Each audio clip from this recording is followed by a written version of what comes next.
Ya, bismillahirrahmanirrahim. Fi ba'dil qasasi, di poin yang keenam dikatakan dalam sebagian beberapa cerita diceritakan anna rajulan angkara khalqa khunfusa. Ada seseorang yang ingkar, yang tidak percaya atas terciptanya atau penciptaannya khunfusa, yaitu adalah ada yang mengatakan kelawar, ada yang mengatakan kumbang. Tapi kalau di komus-komus itu khunfusa adalah kumbang. Kumbang itu yang kayak lalat tapi gede gitu ya. Nah, itu. Yeah. Mungkin bisa dilihat nanti ya di Google gambarnya. Kumbang itu seperti apa. Waqala, dan si orang ini mengatakan begini, la faidata fi biwajhi, bahwa kumbang itu tidak ada faidahnya sama sekali. Kita tahu bahwa semua yang Allah ciptakan itu ada faedahnya. Sampai Allah mengatakan innallaha la yastahyi ayyadriba masalan ma ba'udatan fama fawqaha. Bahwa Allah itu tidak malu untuk memberikan contoh ba'udah, yaitu nyamuk ya, dan atau yang lebih besar dari nyamuk. Dan tidaklah Allah SWT menciptakan semua makhluk yang ada terkecuali ada faedahnya. Namun kita yang belum bisa menemukan, yang belum bisa merasakan, mengetahui apa faedah daripada apa yang Allah ciptakan tersebut.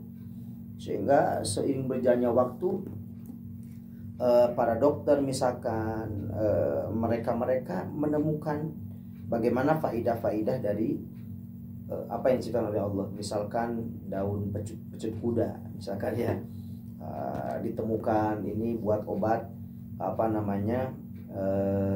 asam urat misalkan ya, atau istilah bahasa Sunda mah jalantir. Jalantir ya, iya, yang suka dipakai lalap itu ya. Dipakai lalap tuh orang Sunda, masya Allah ya, jalantir pakai lalap. Dedaunan daun pisang juga, daun nangka, jambu mede, terus pepaya, ipon pahit. Tetapi bahkan kembangnya pepaya aja dimasak. Tumis. Ditumis, masya Allah. Jadi apapun, makanya ada istilah begini, kalau nikah itu enak dengan orang Sunda, praktis, manis, ekonomis, sedikit berkumis. Praktisnya itu apa? Dikasih sambal di kebun, udah dia hidup sudah. Kenapa? Dengan ada sambal di kebun sudah hidup. Kenapa hidup? Karena dia nanti akan nyari dedaunan-dedaunan buat lalapnya ya, nanti jadi makan sudah. Dengan sambal itu tinggal nyari lalapnya. Maka di praktisnya apa katanya? Lepas di kebun, dikasih sambal, sudah hidup sudah. Murah meriah, masya Allah. Orang ini ingkar terhadap penciptaan kumbang. Jadi merasa tidak percaya bahwa kumbang itu ada faidahnya. Sehingga mengatakan la faidah tafiya biwajid, sama sekali nggak ada faidahnya kumbang ini. Apa? Allah menciptakan kumbang ini buat apa? Maka akhirnya fabtalahullahu bi qurhatin ajaza anhal hukama wa aisa min bur'iha. Lalu Allah Subhanahu wa taala itu menguji kepada si pemuda tersebut yang tidak percaya dengan penciptaan kumbang, yang mengatakan tidak ada faedahnya, bikurhatin, dengan penyakit cacar. Ya, kurha itu asli maknanya nanah. Jadi banyak nanah berarti cacar gitu. Yang mana ajaza anhal hukama, yang mana para dokter-dokter ini dia tidak mampu untuk mengobati orang tersebut yang terkena penyakit cacar tadi. Sudah ke dokter kulit, ke dokter luar, dokter dalam, dokter umum, dokter khusus, semua didatangi dan ternyata dokter tidak bisa menyembuhkan orang tersebut. Wa ayisa min bur'iha, dan dia akhirnya sudah putus asa dari kesembuhannya. Udah kayaknya saya nggak bakal sembuh nih.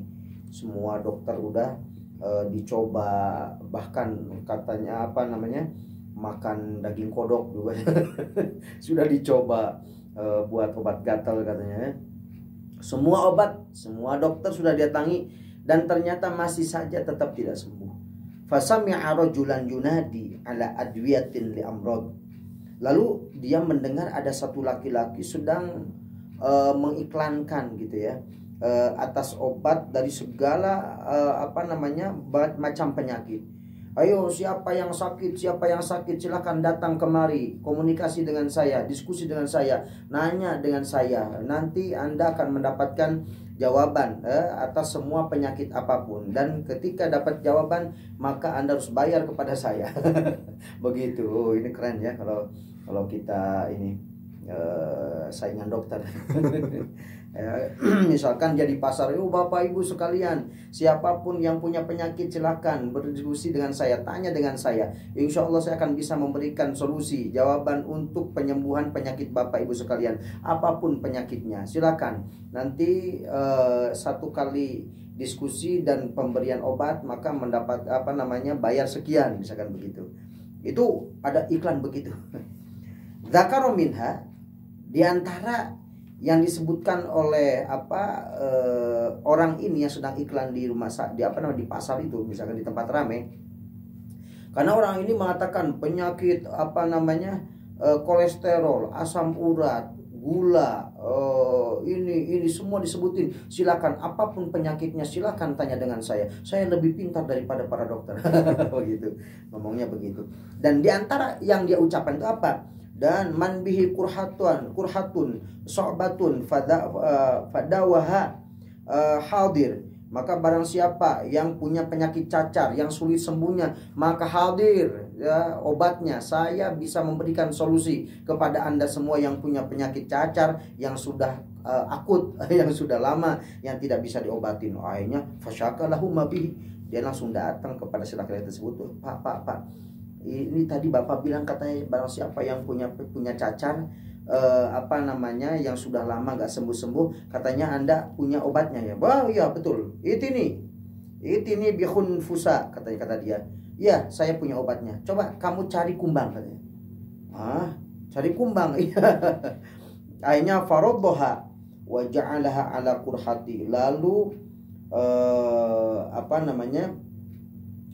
si laki-laki itu setelah dibawakan kumbang langsung dia tumbuk, faraddoha, ditumbuk dia, si kumbangnya dihancurin, wa ja'ala ala kurhati, lalu ditempelkan di cacarnya, seret ya.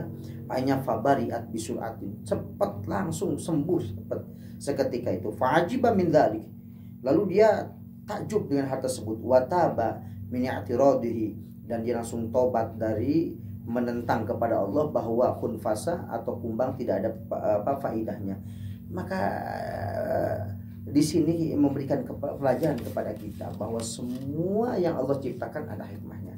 Satu. Yang kedua, kita jangan menganggap bahwa Allah itu sia-sia dalam penciptaannya. Tidak ada yang sia-sia yang Allah ciptakan. Apapun itu, sekecil apapun itu, sekalipun tongo. Ada yang tahu tongo? Tongo itu binatang yang warnanya merah, yang biasanya di kemaluan waktu zaman dulu begitu ya. Itu ada hikmahnya. Apa? Nikmat kalau digaruk. Orang kan kalau lagi gatal digaruk tuh nikmat banget. Itu adalah sebuah kenikmatan sebenarnya. Memang satu sisi gatal, tapi ketika digaruk itu ada nikmat yang tersendiri, yang insya Allah kalau orang-orang dulu bisa merasakan itu, bagaimana nikmatnya ada tongo ya. Ini yang kedua. Yang ketiga, memberikan pelajaran kepada kita bahwa hunfusa, kumbang ini adalah obat untuk cacar. Jadi misalkan kalau ada orang yang cacar, ini bisa dicoba ini. Nanti cerita dari kitab ini benar apa enggak? Jadi kalau misalkan Anda nyari kumbang dapat, lalu ditumbuk, lalu dioles-oles ke cacarnya, lalu ternyata langsung sembuh kering. Ini berarti cerita ini benar ya. Kalau menurut cerita di sini begitu ya. Tetapi ya wallah alam, bisa dicoba nanti bagi yang punya cacar. Wa alima annallaha anna lillahi hikaman fi kulli syai', dan dia itu langsung tobat kepada Allah, merasa takjub dengan hal tersebut, dan tobat kepada Allah, tobat dari menentang Allah kalau Allah itu menciptakan sesuatu itu tidak ada faedahnya. Dan dia tahu bahwa setiap apa yang Allah ciptakan itu mesti ada hikmahnya. Fi kulli syai', dalam berbagai macam hal itu ada hikmahnya. Nah, ini makanya kita jangan sampai menentang atas ciptaan Allah Subhanahu wa taala apapun itu ya. Sekalipun mungkin manfaatnya sebenarnya manfaat positifnya ada, kadang-kadang baru ditemukan manfaat negatifnya dan kurang baik. Contoh kayak orang-orang Thailand begitu, kalau kita lihat di konten-konten dia ketika makan makanan buat kecutnya itu, buat asamnya itu dia pakai semut semut yang asam itu. Kalau kita kan pakai asam gitu ya, dia pakai semut, semutnya pada ngerubung terus dia makan. Allah, ini berarti menurut dia ada hikmahnya buat rasa kecut, tetapi secara negatif dan kurang tidak diperbolehkan dalam agama. Tetapi yang belum ditemukan seperti itu. Tetapi sebenarnya ada hikmah-hikmah lain, seperti contoh sarang semut ya. Sarang semut itu kan ada faedahnya juga gitu ya. Jadi sebenarnya semua ada faedahnya, ada hikmahnya untuk obat, berbagai macam obat. Saya lihat juga ada di Facebook, di konten-konten yang perempuan itu, dia setiap ini mesti ini namanya daun widara ya. Yang saya ingat daun widara, nanti ditumbuk, dicuci karena agak gatal katanya, dicuci, setelah itu lalu ditempelkan di kemaluan, insya Allah dalam beberapa waktu akan membesar. Saya ingatnya yang itu. Yang lain banyak sebenarnya, ada daun ini, ada akar ini, akan tetapi yang ingat yang itu. Jadi harus dibuka dulu kalau pengen buat apa itu, karena terlalu banyak konten-kontennya begitu ya. Tapi yang ingat biasanya yang hal-hal seperti itu. Nah, itu buat membesarkan, tidak usah ke Maerot. Nah, ya, dia menyadari kalau analillahi hikaman, bahwa apa yang diciptakan oleh Allah itu semua ada hikmahnya, fi kulli syai, dalam berbagai macam hal. Poin ketujuh, yuhka, diceritakan an ba'dil akabir, diceritakan dari sebagian ulama-ulama besar, tokoh-tokoh besar, annau kana yata'abbad fi jaziratin la tunbitu syai'an minan nabat, bahwa orang tokoh besar ini dia beribadah kepada Allah Subhanahu wa taala, sholat dan lain sebagainya, di satu jazirah, di satu pulau, di mana di situ itu tidak ada satupun tumbuhan yang tumbuh. Ya. Fa anzalallahu fi tilkal jazirah mataran katsiran. Lalu dengan sebab ibadahnya si tokoh besar ini, akhirnya Allah SWT menurunkan hujan di pulau tersebut. Mataran katsiran, hujan yang lebat. Fasala ma'uhu fil bahri. Lalu airnya ini mengalir sampai ke lautan. Faqala dzalika syekh biqalbi au bilisani. Lalu dia berkata di dalam hatinya. Ada satu riwayat diucapkan dengan lisannya. Ya. Isinya apa? La waqa'a hadza ala mawdi'in yantafi'u bihin nas. Summa la waqa'a hadza ala mawdi'in yantafi'u bihin nas. Andaikan ini hujan mengalir ke satu tempat yang dimana di situ ada orang, pasti ini akan bermanfaat. Pasti orang-orang ini akan mengambil kemanfaatan. Jadi turun hujannya itu di tempat di mana jadi orang ini kan ibadah di satu pulau. Pulaunya ini tidak ada tumbuhan.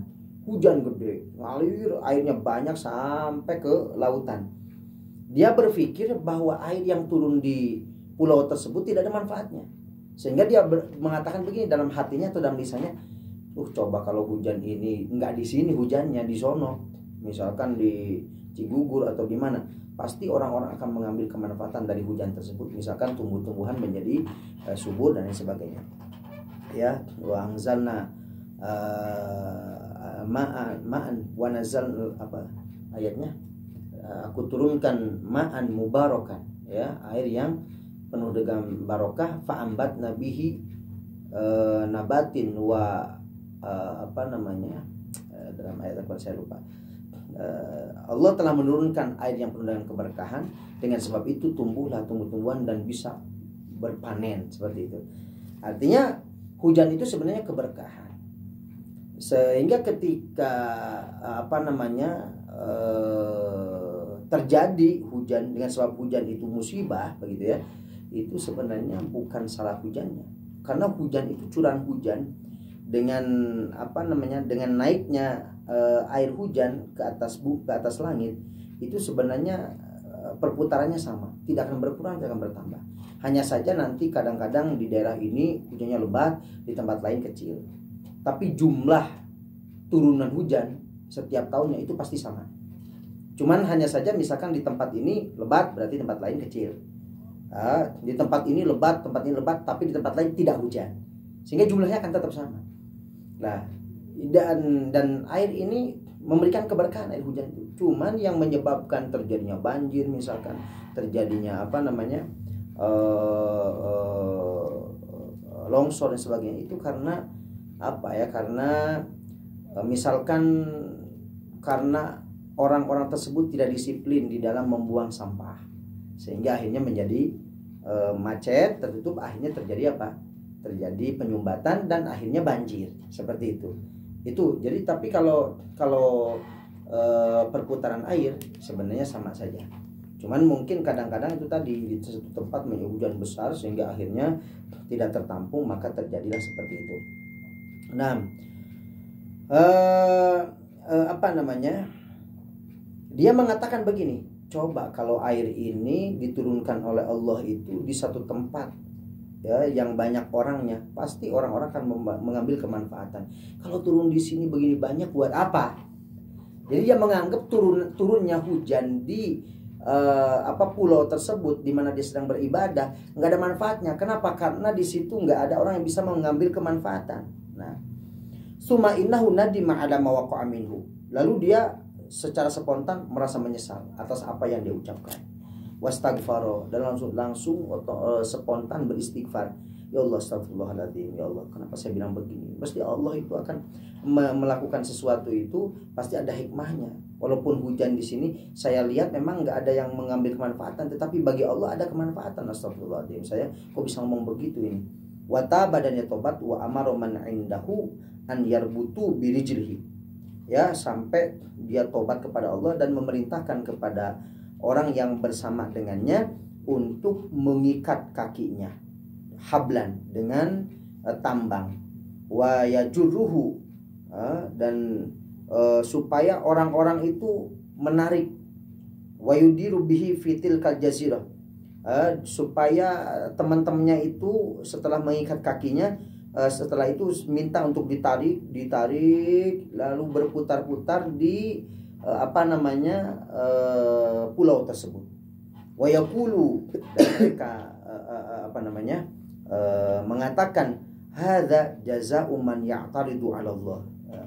Dan mereka mengatakan ini adalah balasan orang yang menentang kepada Allah Subhanahu wa taala. Padahal sebenarnya Allah SWT menurunkan hujan di jazirah tersebut, di pulau tersebut dengan besar sekalipun tidak ada tumbuh-tumbuhan. Tujuannya apa? Supaya tidak hujan lebat di tempat lain sehingga tidak banjir. Paling tidak itu yang kita temukan. Ini dari saya, pemikiran saya. Mungkin itu diantaranya. Tetapi mestinya banyak faidah-faidah kenapa Allah menurunkan hujan di tempat itu. Nah itu, jadi supaya pengalihan, karena hujan itu mesti turunnya segitu, nggak bakal berkurang. Lalu Allah menurunkan hujan di tempat itu, ya sebenarnya buat dia juga, dia kan ada di situ. Nanti dengan sebab di situ akhirnya dia bisa minum, akhirnya dia tidak terlalu kepanasan karena ada hujan, seger, kan begitu. Tetapi dia hanya terbesit begitu. Allah Rabbi, ya kita ini berarti sering banget melakukan kesalahan kalau lihat begini.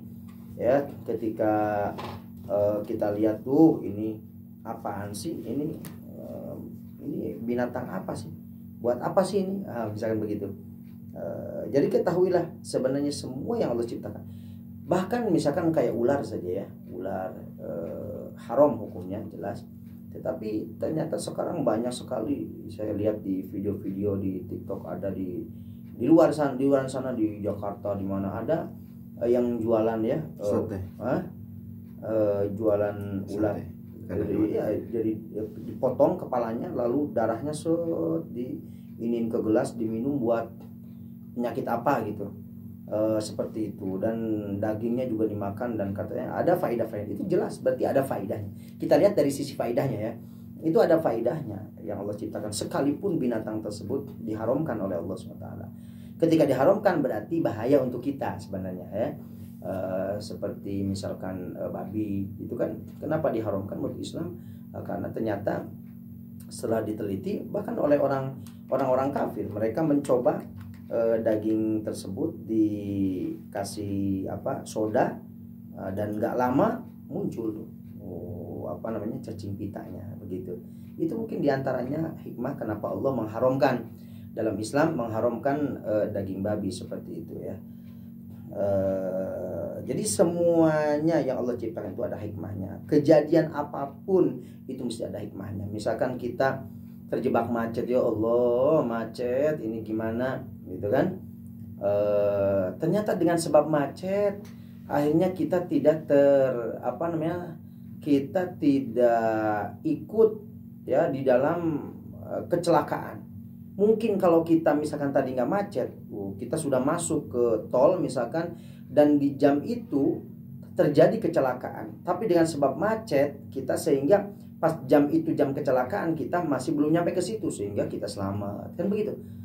Dan biasanya yang saya rasakan setiap kali saya buru-buru ini, mau pengajian kayak mau apa, buru-buru itu mesti ketemu dengan apa? Dengan mobil gede, dengan mobil yang sulit untuk disalip karena jalan kecil atau apa dan sebagainya. Pokoknya ada saja. Ini hikmahnya apa sebenarnya? Hikmahnya kadang-kadang adalah diantaranya supaya kita ini untuk bisa bersabar, dan pasti ada hikmahnya. Mungkin di sananya juga acaranya belum mulai, mungkin Allah ingin menyelamatkan kita. Kalau buru-buru banget nih dan lancar betul, bisa-bisa kita celaka misalkan ya, karena kita lancar, tapi dengan sebab ada mobil itu sehingga kita agak ngerem sehingga tidak bisa ngebut dan sebagainya, maka akhirnya kita menjadi orang yang selamat begitu ya. Maka intinya adalah semua yang Allah SWT ciptakan itu ada hikmahnya, dan kita harus menyadari itu. Adapun memang kita kadang-kadang secara spontanitas suka begitu, suka tahu-tahu ngomong aja. Nah, kita harus langsung istighfar, minta ampun kepada Allah Subhanahu wa ta'ala. Semoga Allah SWT menjadikan kita termasuk orang-orang yang selalu mudah sadar atas kejadian apapun yang kita lihat, bahwa semua adalah ada hikmahnya, ada kandungan-kandungan yang mana itu untuk kemaslahatan kita semua dari Allah Subhanahu wa ta'ala.